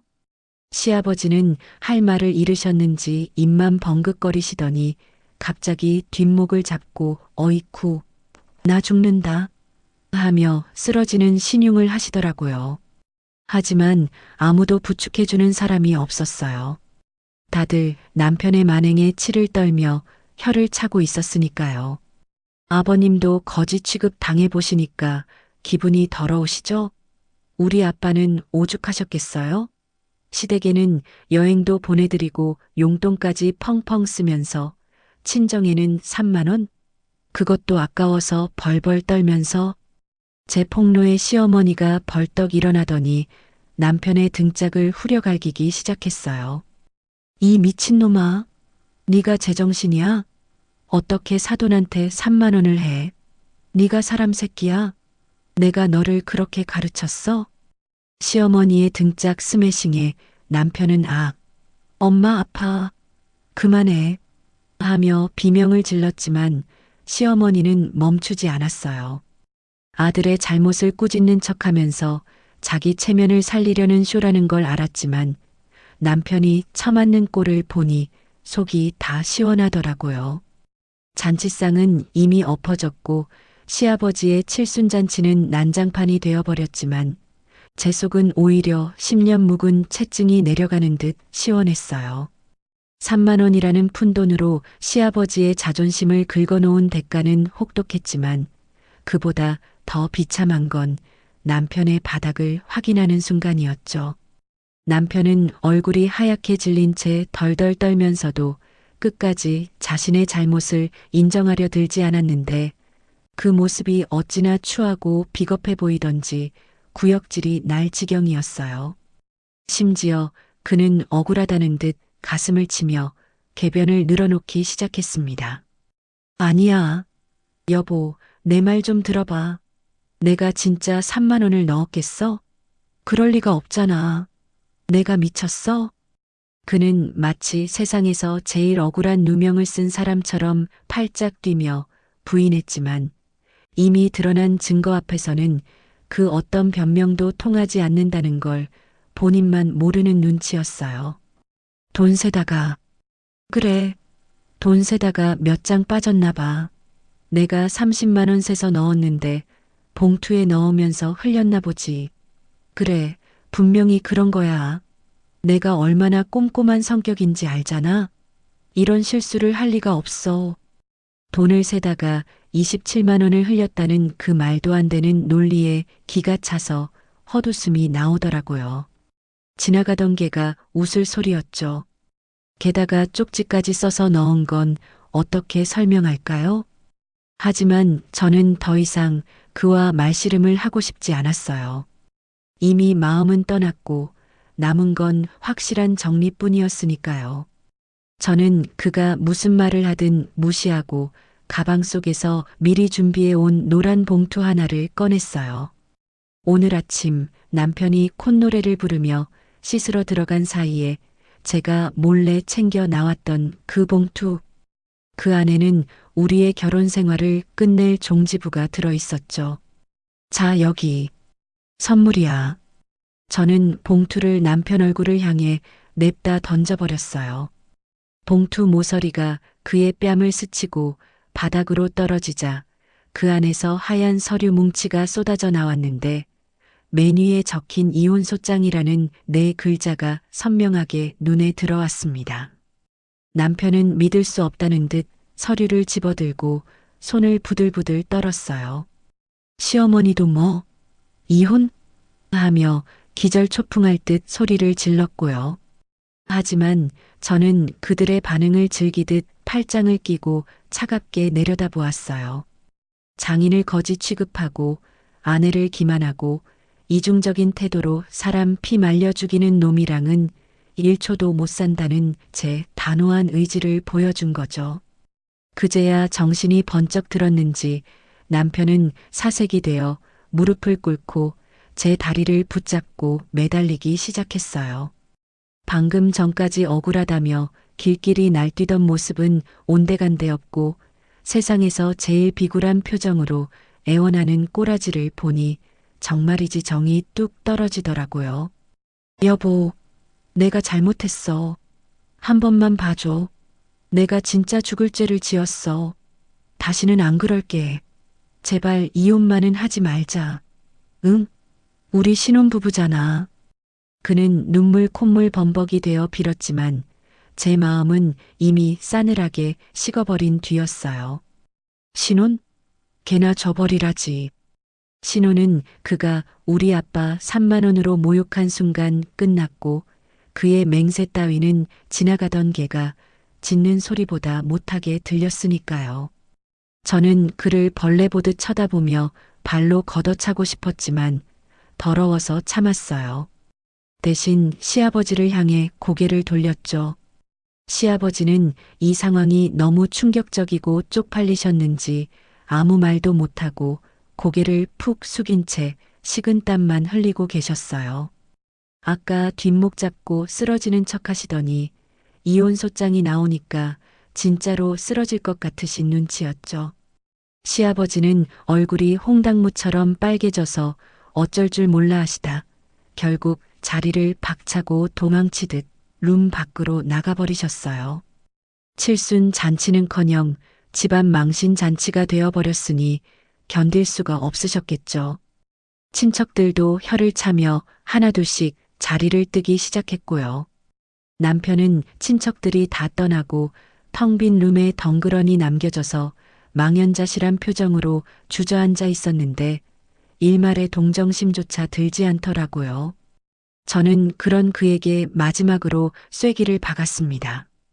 위자료 청구 소송도 같이 들어갈 거고 우리 아빠한테 준 모욕감과 저한테 준 정신적 피해 보상까지 싹 다 청구할 거라고 으름장을 놓으니 그는 그제야 사색이 되어 제 바짓가랑이를 잡고 늘어지더라고요. 여보, 안 돼. 제발, 제발 한 번만 살려줘. 살려달라고? 우리 아빠는 그놈 때문에 피눈물 흘리셨는데 본인도 피눈물 흘려봐야 공평하잖아요. 저는 그의 손을 매몰차게 뿌리치고 뒤도 돌아보지 않고 룸을 빠져나왔어요. 뒤에서 그의 처절한 울음소리가 들려왔지만 제 발걸음은 멈추지 않았어요. 호텔 로비를 걸어 나오는데 그렇게 상쾌할 수가 없었어요. 꽉 막혀있던 체증이 쑥 내려가는 기분이었죠. 택시를 잡아타고 창문을 내리자 시원한 바람이 제 얼굴을 스치고 지나갔어요. 집으로 향하는 길, 창밖 풍경을 바라보며 저는 속으로 중얼거렸어요. 잘 가라, 강민서. 다시는 보지 말자, 찌질한 새끼야. 핸드폰을 꺼내 아빠에게 문자를 보냈어요. 다 끝났다고, 이제 속 시원하게 잊어버리라고, 제가 다 해결했으니까 걱정하지 말라고요. 전송 버튼을 누르자마자 아빠에게서 바로 답장이 왔는데 고생했다는 그 한마디에 눈물이 핑 돌더라고요. 하지만 이건 슬픔의 눈물이 아니라 기쁨의 눈물이었어요.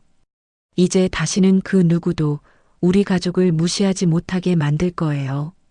집에 도착해서 짐을 싸기 시작했어요. 그놈이 들어오기 전에 제 물건들을 다 챙겨서 나갈 생각이었죠.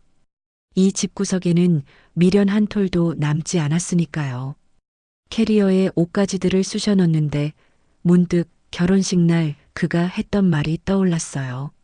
손에 물 한 방울 안 묻히게 해줄게. 나만 믿어라. 그때 그 말을 믿었던 제가 얼마나 바보 같았는지 헛웃음이 나오더라고요. 물 한 방울은커녕 피눈물 흘리게 만든 주제에 믿긴 개뿔. 사람 믿는 거 아니라는 말이 뼈저리게 와 닿았어요. 저는 결혼사진 액자를 집어들어 바닥에 내동댕이 쳤어요. 쨍그랑 유리 조각이 사방으로 튀며 산산조각이 났는데 그 소리가 마치 제 결혼 생활이 깨지는 소리 같아서 오히려 통쾌했습니다. 짐을 다 챙겨서 현관문을 나서려는데 도어락 비밀번호 누르는 소리가 들렸어요. 띠띠띠띠. 문이 열리고 그가 들어오는데 꼴이 가관이었어요. 머리는 산발이고 눈은 퉁퉁 부어서 마치 노숙자 같았죠. 저를 보자마자 또다시 무릎을 꿇으려고 하길래 제가 선수를 쳤어요. 쉬하지 마. 법원에서 만나. 그는 제 캐리어를 붙잡고 늘어졌지만 저는 가차없이 밀어냈어요. 아파트는 어차피 제 돈으로 산 거라 소송하면 다 제 것이 되고 그가 회사에 소문나는 걸 두려워한다는 걸 알기에 회사에도 다 알리겠다고 협박했죠. 장인 칠순에 3만 원 보낸 짠돌이 효자라고 소문나서 잘리고 싶지 않으면 얌전히 도장 찍으라고요. 제 협박에 그는 얼어붙어 아무 말도 못하더라고요. 회사에 알려지는 게 죽기보다 싫은 모양이었죠. 이제야 본인이 저지른 짓이 얼마나 큰 죄인지, 그리고 그 대가가 얼마나 혹독한지 뼈저리게 느끼고 있겠죠. 그는 고개를 푹 숙이고 어깨를 들썩이며 울기만 했어요. 그 모습을 뒤로하고 저는 현관문을 쾅 닫고 나왔습니다. 엘리베이터가 내려가는 동안에도 그의 울음소리가 들리는 것 같았지만 저는 귀를 막고 콧노래를 불렀어요. 이제 진짜 끝났어요. 지긋지긋한 시월드, 뻔뻔한 남편, 가식적인 효자놀이. 이 모든 것에서 해방된 순간이었죠. 짐을 싸서 친정으로 오고 난 뒤 제 핸드폰은 잠시도 쉴 틈 없이 울려댔어요. 액정에는 남편이라는 두 글자와 시어머니라는 네 글자가 번갈아 가며 뜨는데 그걸 보고 있자니 마치 스팸 전화가 폭주하는 것 같아 짜증이 확 밀려오더라고요. 처음에는 문자로 여보, 내가 잠깐 미쳤었나 봐. 한 번만 용서해줘.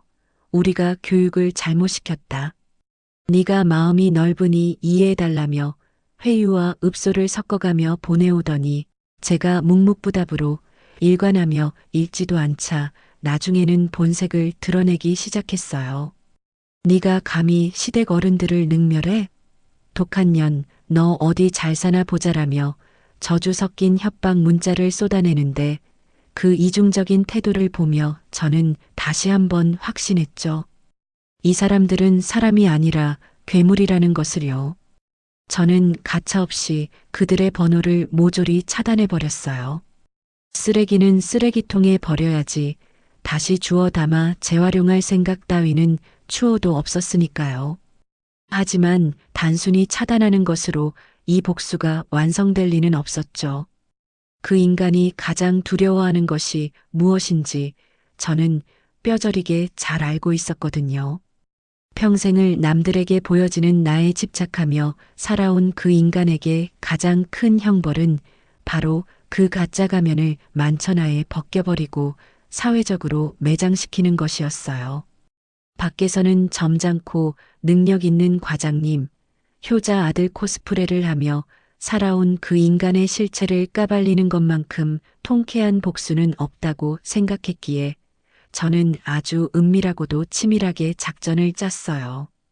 저는 남편 회사의 익명 게시판이나 동호회 단톡방 같은 곳에 글을 올리는 하수 같은 방법은 쓰지 않았어요. 그건 오히려 명예훼손으로 역공을 당할 수도 있고 제격을 떨어뜨리는 일이라고 생각했거든요. 저는 좀 더 고급스럽고 파급력이 강한 입소문을 택했죠. 마침 남편 회사 동료의 와이프 중에 제 대학 동창이 있었는데 그 친구가 소문내기를 좋아하고 입이 가볍기로 유명했거든요. 오랜만에 안부 전화를 걸어 밥 한 끼 비싼 걸로 사면서 눈물을 글썽이며 세상에서 제일 불쌍한 표정으로 하소연을 좀 늘어놓았어요. 사실 나 이혼 준비 중이야. 말하기도 창피한데 남편이 우리 아빠 칠순에 3만 원 넣고 쪽지까지 써서 비밀로 해달라고 했더라고. 그런 찌질한 남자랑 더는 못 살겠어서 나왔어. 근데 적반하장으로 나보고 예민하다고 난리네. 제 예상은 적중했어요.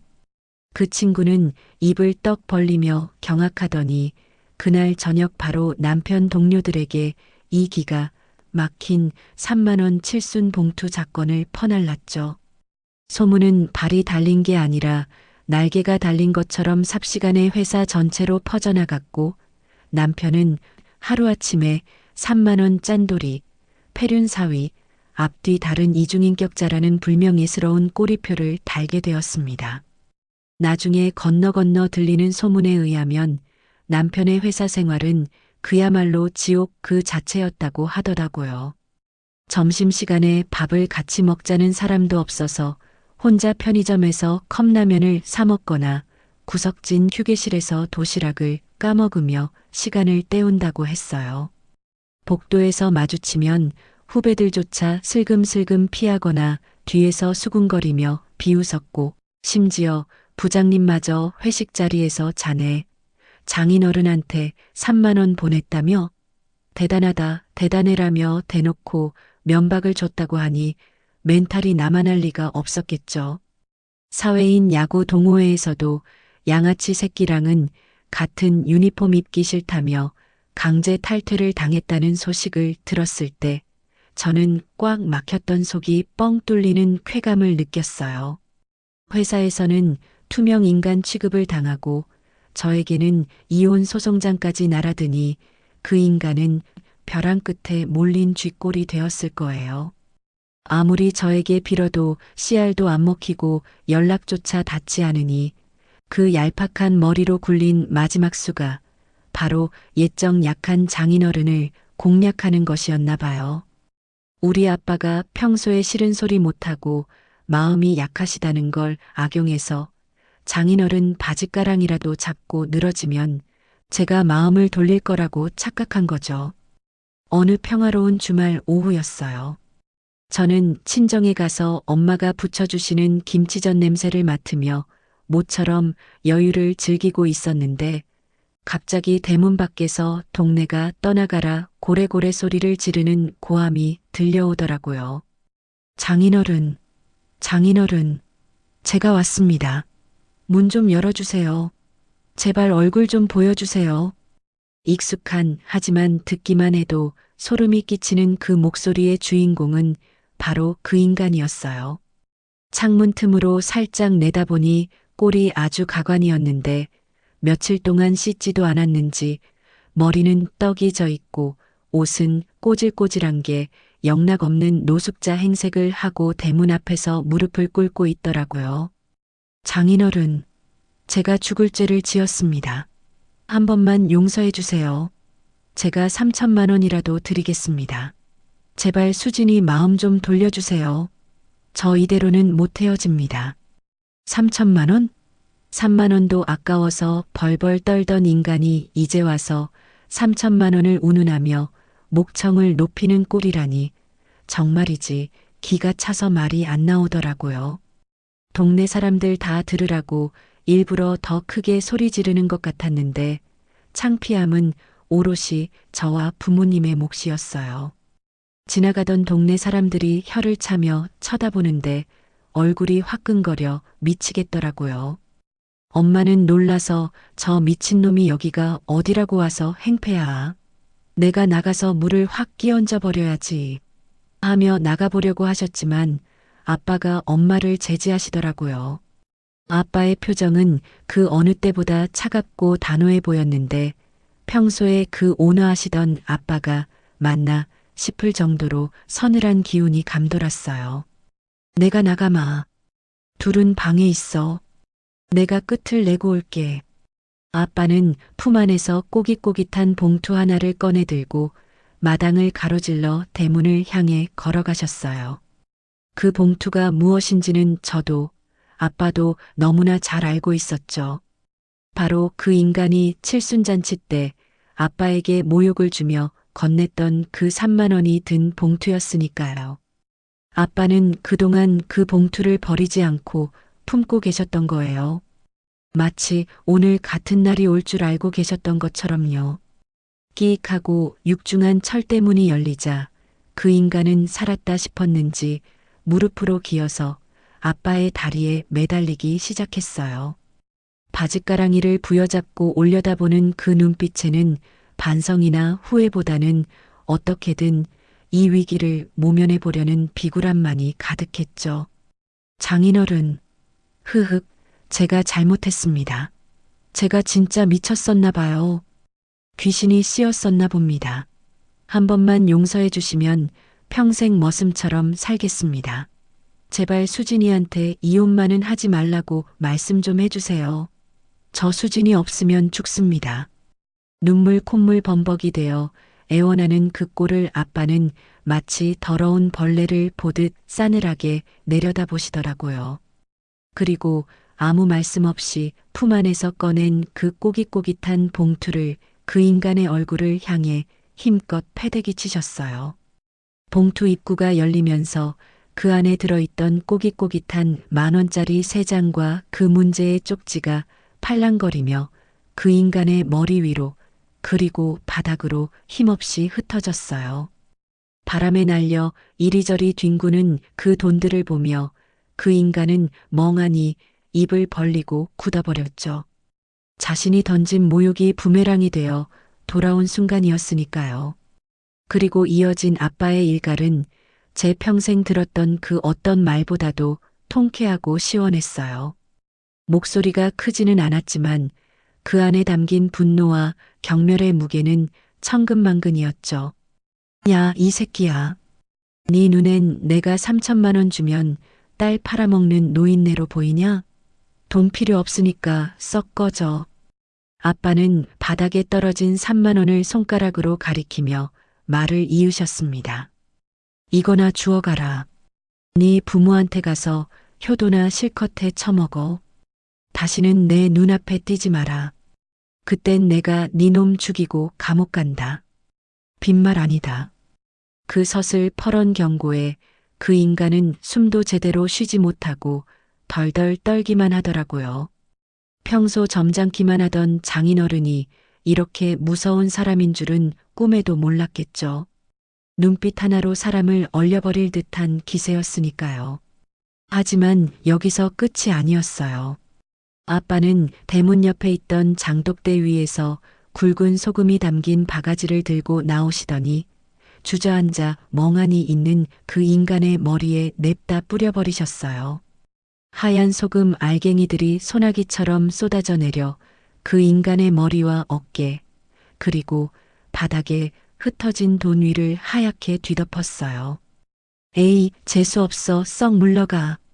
아빠는 침까지 퇴뱉으시고는 미련 없이 대문을 쾅 닫고 들어오셨어요. 저는 창문 틈으로 그 모든 광경을 지켜보고 있었는데 소금 범벅이 된 채 길바닥에 주저앉아 멍하니 있는 그 인간의 꼴이 어찌나 우스꽝스럽고 비참해 보이던지 저도 모르게 박수가 터져 나오더라고요. 그 인간은 바닥에 흩어진 3만 원을 줍지도 못하고 한참 동안이나 그 자리에 멍하니 앉아 있었어요. 그러다 동네 사람들이 하나둘씩 나와서 어유, 쯧쯧. 무슨 일이래? 하며 수군거리는 소리에 그제야 정신이 들었는지 비틀비틀 일어나 도망치듯 사라졌죠. 그 뒷모습이 어찌나 초라하고 작아 보이던지 저런 인간을 남편이라고 믿고 살았던 지난날의 제가 불쌍해서 눈물이 찔끔 날 정도였지만 그건 미련의 눈물이 아니라 후련함의 눈물이었어요. 결국 그 인간은 더 이상 버티지 못하고 합의 이혼 도장을 찍어주었어요. 물론 순순히 찍어준 건 아니었죠. 제가 유능한 이혼 전문 변호사를 선임해서 위자료 청구 소송과 재산분할 소송을 아주 철저하게 준비해서 들이밀었거든요. 유책 배우자는 명백히 남편이었고 그가 저지른 폐륜적인 행동과 저에게 준 정신적 고통에 대한 증거들이 차고 넘쳤기에 그는 꼼짝없이 당할 수밖에 없었어요. 그 인간이 그토록 아끼고 사랑하던 돈, 위자료로 싹 다 토해내게 만들었고 결혼 생활 동안 제가 기여한 부분까지 아주 꼼꼼하게 계산해서 뜯어냈죠. 법원을 나오는데 손에 쥔 이혼 확인서가 마치 승전보처럼 느껴지더라고요. 법원 앞 계단을 내려오는데 공기가 그렇게 상쾌할 수가 없었어요. 미세먼지 하나 없는 파란 하늘이 마치 제 새 출발을 축복해주는 것 같았죠. 나중에 들리는 소문에 의하면 그 인간의 몰락은 아주 처참했다고 하더라고요. 시댁에서도 쫓겨난 건 당연지사고 너 때문에 집안 망신이다. 능력 있는 며느리 놓쳤다며 부모 형제에게조차 버림받았다고 해요. 돈 뜯어낼 며느리가 없어지니 그 원망의 화살이 다 무능하고 찌질한 아들에게 돌아간 거죠. 친구들도 양아치 새끼, 사람 같지도 않은 놈이라며 다들 손절해서 이제는 술 한 잔 사줄 사람도 없다고 하더군요. 고시원 쪽방에서 컵라면으로 끼니를 때우며 산다는 소식을 들었을 때 저는 일말의 동정심도 들지 않았어요. 인과응보, 사필귀정이라는 사자성어가 이보다 더 정확하게 들어맞을 수는 없다고 생각했으니까요. 이혼 후 처음 맞이하는 아빠의 생신날, 저는 그 어느 때보다 특별하고 성대한 선물을 준비했어요. 서울에서 제일 예약하기 힘들다는 최고급 한정식 집에 가장 좋은 룸을 예약하고 아빠가 평소에 드시고 싶어 하셨던 음식들로만 상다리가 부러지게 시켰죠. 그리고 식사가 끝날 무렵 저는 가방에서 미리 준비해 온 두툼한 봉투 하나를 꺼내 아빠에게 건네드렸어요. 예전에 그 인간이 줬던 가짜 두툼함이 아니라 진짜 빳빳한 현찰로 꽉 채운 묵직한 봉투였죠. 아빠, 생신 축하드려요. 이거 제 마음이에요. 그동안 마음고생 시켜드려서 죄송해요. 아빠는 뭐하러 이런 걸 준비했냐. 너 혼자 살려면 돈 모아야지라며 손사래를 치셨지만 제가 억지로 손에 쥐어다리자 봉투를 열어보시고는 깜짝 놀라시더라고요. 그 안에는 빳빳한 5만원권 신권으로 꽉 채운 500만원이 들어있었거든요. 아니, 이게 무슨 돈이냐? 너무 과하다. 500만원이라니. 아빠 받아주세요. 지난번에 그 인간 때문에 3만원 받고 상처받으신 거 제가 이걸로 다 갚아드리고 싶어서 그래요. 앞으로 돈 더 많이 벌어서 아빠 호강시켜 드릴 거예요. 걱정 마세요. 제 말에 아빠는 눈시울을 붉히시며 봉투를 꼭 쥐셨어요. 그리고 환하게 웃으시는데 그 미소를 보니 제 가슴속에 남아있던 마지막 응어리가 싹 씻겨 내려가는 것 같았어요. 그래, 고맙다. 이제야 밥맛이 꿀맛이다. 내 딸 혼자 살아도 참 멋지다. 장하다, 우리 딸. 아빠의 그 한마디가 저에게는 천만금보다 더 값진 선물이었어요. 옆에서 엄마도 우리 수진이 이제 꽃길만 걷자며 제 손을 꼭 잡아주셨고요. 그날 우리 가족은 정말 오랜만에 마음껏 웃고 떠들며 행복한 시간을 보냈어요. 가식적인 사위 눈치 볼 필요도 없고 돈 때문에 스트레스 받을 일도 없는 진짜 가족만의 따뜻한 시간이었죠. 이혼하고 나서 주변에서 힘들지 않냐, 외롭지 않냐고 걱정하는 사람들이 많았지만 솔직히 말씀드리면 저는 지금 제 인생에서 가장 행복한 황금기를 보내고 있어요. 주말이면 늦잠 자고 일어나서 햇살 받으며 브런치를 즐기고 평소 배우고 싶었던 꽃꽂이도 배우고 친구들과 골프 여행도 다니면서 화려한 싱글 라이프를 만끽하고 있거든요. 남편 밥 차려줄 일도 없고 시댁 눈치 볼 일도 없고 내 돈 내가 쓰면서 사니까 세상이 이렇게 아름다울 수가 없더라고요. 밤에 잠자리에 들 때면 걱정 근심 하나 없이 편안하게 잠들 수 있다는 게 얼마나 큰 축복인지 매일매일 깨닫고 있어요. 물론 가끔은 씁쓸한 생각이 들 때도 있어요. 사람을 너무 쉽게 믿었던 제 과거가 후회되기도 하고요. 지금 어딘가에서 누군가를 속이고 기만하며 자신의 이익만을 챙기는 사람들이 있다면 꼭 명심했으면 좋겠어요. 당신이 무심코 던진 그 돌멩이가 언젠가는 거대한 바위가 되어 당신을 덮칠 거라는 사실을요. 세상에 영원한 비밀은 없고 진심은 언제나 통하게 마련이니까요. 저는 이제 더 이상 과거의 상처에 얽매여 슬퍼하거나 분노하지 않아요. 제 곁에는 저를 진심으로 사랑해주는 든든한 가족이 있고 제 능력을 인정해주는 동료들이 있고 무엇보다 그 어떤 시련에도 무너지지 않고 당당하게 일어선 저 자신을 사랑할 줄 아는 제가 있으니까요. 가식적인 놈 치워버리고 가족과 함께 진짜 행복을 찾은 저 최수진의 이야기 어떠셨나요? 고구마 100개 먹은 듯 답답했던 속이 뻥 뚫리셨기를 바라며 여러분의 삶에도 항상 시원한 사이다 같은 일들만 가득하기를 응원할게요. 찌질한 놈 때문에 인생 낭비하지 마시고 나 자신을 위해 사세요. 그게 최고의 복수니까요. 지금까지 제 긴 이야기 들어주셔서 감사합니다.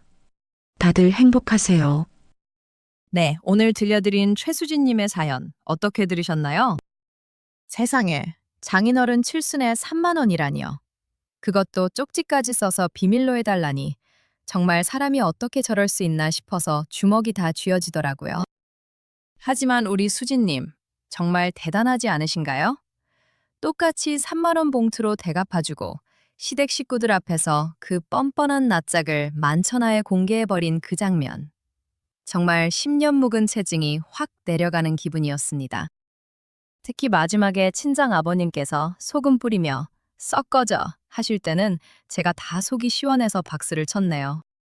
가족이라는 이름으로 희생을 강요하고 계산적인 마음으로 사람의 진심을 이용하려 했던 그분은 결국 본인이 뿌린 대로 거두게 되었네요. 비록 수진님께서 마음고생은 많이 하셨지만 이제라도 가식적인 껍데기를 벗어던지고 진짜 행복을 찾으셔서 정말 다행입니다. 화려한 싱글 라이프를 즐기며 아버님과 맛있는 식사를 하시는 모습이 그려져서 저도 모르게 미소가 지어졌는데요. 지금도 어딘가에서 관계 때문에 힘들어하고 계실 분들에게 수진님의 용기 있는 선택이 작은 희망이 되었으면 좋겠습니다. 자신을 아끼고 사랑하는 것이 최고의 복수이자 최고의 행복이라는 사실을 잊지 마세요. 앞으로 펼쳐질 수진님의 꽃길을 저희도 진심으로 응원하겠습니다.